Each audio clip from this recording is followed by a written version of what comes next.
কে বলেছে দূরত্ব ভালোবাসা কমায়? ভালোবাসাটা সত্যি হলে দূরত্ব কিছুই না। পৃথিবীর দু প্রান্তে থেকেও একজনকে একজন ভালোবাসা যায়। আমাদের সম্পর্কটা ছিল 5 বছরের, অনলাইনে পরিচয় আমাদের, আর সেখান থেকে বন্ধুত্ব, তারপর ভালোবাসা। কিভাবে 5টা বছর কেটে গেছে বুঝতেই পারলাম না। মনে হয় এই তো সেদিন প্রথম কথা হয়েছিল, দেখতে দেখতে এখন 6 বছর হবে। মাঝে মাঝে এখনো বলি, তুমি কখনো ভাবছিলা আমাকে পাবা? ও বলে, পাবো না মানে? তাহলে এত ভালোবাসছি কিসের জন্য? আমাকে ছাড়া অন্য কাউকে বিয়ে করলে তোমাকে আমি মেরেই ফেলতাম, তারপর নিজেও মরে যাইতাম। 5টা বছরে হাজারো স্মৃতি আমাদের। কতই না রাত পার হয়েছে কথা বলতে বলতে। দিনের শুরুটা হতো ওর কণ্ঠ শুনে, শেষটাও হতো ওর কণ্ঠ শুনে। আমার বাসা ঢাকায়, ওর বাসা রাজশাহী। প্রথম দেখা করার বিষয়টা আমরা দুজন কখনোই বলতে পারবো না। আমাদের সম্পর্কে যখন 2 বছর হবে ভেবে রেখেছিলাম ওই দিন সারাদিন কথা বলবো, কিন্তু আমার ভালো লাগতেছিল না। মনটা যাচ্ছিল ওর একবার দেখে আসি, ওর সামনে গিয়ে বলি, আমি তোমাকে অনেক ভালোবাসি। আমি যে রাজশাহী আসতেছি এটা ওকে বলি নাই। আমি যাওয়ার পরে ফোন দিলাম আর বললাম, আমাকে একটা হেল্প করতে পারবা?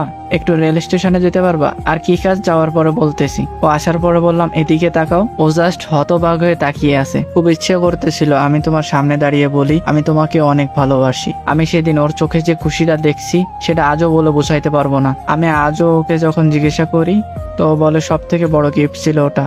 বিয়ের এই 9 মাস চলতেছে, এমন না যে রিলেশনে শুধু ভালো সময় কাটাইছি, অনেক খারাপ সময়ও গেছে। কথা বলি না একজন আরেকজনের সাথে, অনেক রাগ অভিমান সবকিছুই ছিল। তবে আমরা একটা কথাই দিয়েছিলাম যে আমরা দুজন দুজনের শেষটা অব্দি পাশে থাকবো। প্রথম 2 পরিবারই রাজি ছিল না, একটু প্রেশার দেওয়া লাগছে, তারপর 2 পরিবারই রাজি হয়ে গেছে। কবুল বলার আগে কানে কানে একটা কথা বলছিলাম, আজ থেকে তুমি আমার, শুধুই আমার। জানি না ভবিষ্যতে কি আছে, তবে প্রিয় মানুষটা পাশে থাকলে কিছুই চাওয়ার নাই। পুরুষ সারাদিন পরিশ্রম করতে পারে, তবে দিন শেষে সে যখন বাড়ি ফিরবে সে চায় তার প্রিয় মানুষটা যেন দরজাটা খোলে, তার প্রিয় মানুষটা যেন তার মৃত্যু অব্দি পাশে থাকে, তাকে সবটুকু দিয়ে ভালোবাসে। ভালোবাসা পূর্ণতা পাইতে হলে 2টা মানুষেরই তীব্র ইচ্ছা থাকতে হয় যে যা হয়ে যাক, জীবনে যেমন পরিস্থিতি আসুক, আমি তোমার আছি, তোমার ছিলাম, তোমার হয়ে থাকবো। এই চিন্তাটা যদি 2টা মানুষেরই থাকে তাহলে কোনো সম্পর্ক নষ্ট হয়ে যায় না। আর দূরত্ব, ভালোবাসা সত্যি হলে দূরত্বটা কিছুই না। পৃথিবীর 2 প্রান্ত থেকেও একজন আরেকজনকে ভালোবাসা যায়। সত্যিকারের ভালোবাসা আসলে কখনো শেষ হয়ে যায় না।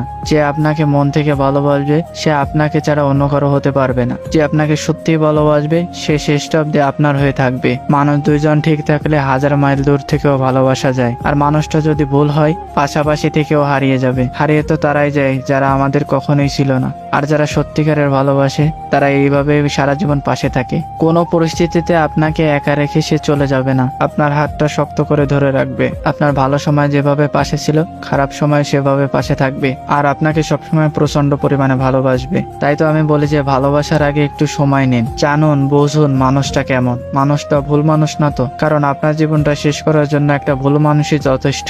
আপনাকে এমন ভাবে ভেঙে চুরমার করে ফেলবে যাতে আর আগের জীবনে ফিরে আসতে পারবেন না। ভালোবাসার মানুষটাকে পেয়ে গেলে যতটা শান্তি লাগে এটা 1000 কোটি টাকা দিয়েও কিনতে পারবেন না। সুখী মানুষরা তো তারাই যারা দিন শেষে ভরসা করার একটা মানুষ আছে, যার কাছে মাথা রেখে নিশ্চিন্তে ঘুমিয়ে পড়তে পারে, যাকে বলতে পারে আমি তোমাকে পেয়ে অনেক খুশি। ভালোবাসার মানুষকে আপন করে পেতে গেলে অনেক কষ্ট করতে হয়, জীবনে সহজে কিছুই পাওয়া যায় না। দোয়া করি প্রত্যেকটা মানুষ তার ভালোবাসার মানুষকে জীবন সঙ্গী হিসেবে পাক। ভালো থাকবেন সবাই, আল্লাহ হাফেজ।